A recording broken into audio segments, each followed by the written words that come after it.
আজ আমি তোমাকে একটা গল্প মনে করিয়ে দিতে চাই। একজন মানুষ ছিলেন যিনি নিজের সুখের জন্য না, তোমার জন্য কেঁদেছেন। মরুভূমির সেই নিঃসঙ্গ রাতগুলোতে সবাই যখন ঘুমিয়ে থাকত, হযরত মুহাম্মদ সাল্লাল্লাহু আলাইহি ওয়াসাল্লাম দাঁড়িয়ে থাকতেন সিজদায়। চোখ ভিজে যেত, ঠোঁটে একটি শব্দ, উম্মতি উম্মতি। তাকে পাথর মারা হয়েছিল, রক্তে ভিজে গিয়েছিল শরীর, কিন্তু তিনি হাত তুলে বদদোয়া করেননি। বলেছিলেন, হে আল্লাহ, এরা জানে না। তার সামনে দুনিয়ার সম্পদ তুলে ধরা হয়েছিল, কিন্তু তিনি বেছে নিয়েছিলেন সরল জীবন। দিন কেটেছে খালি পেটে, তবুও কারো দরজায় গিয়ে কিছু চাননি।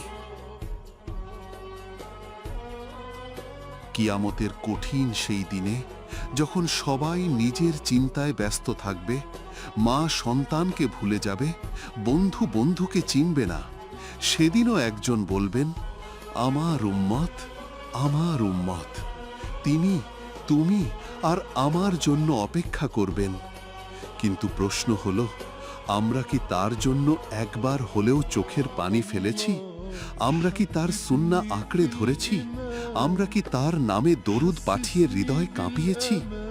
আজ যদি তিনি আমাদের আমল দেখতেন, আমরা কি তার চোখে আনন্দ আনতে পারতাম? ভালোবাসা শুধু মুখের কথা না, ভালোবাসা মানে তার পথকে নিজের পথ বানানো।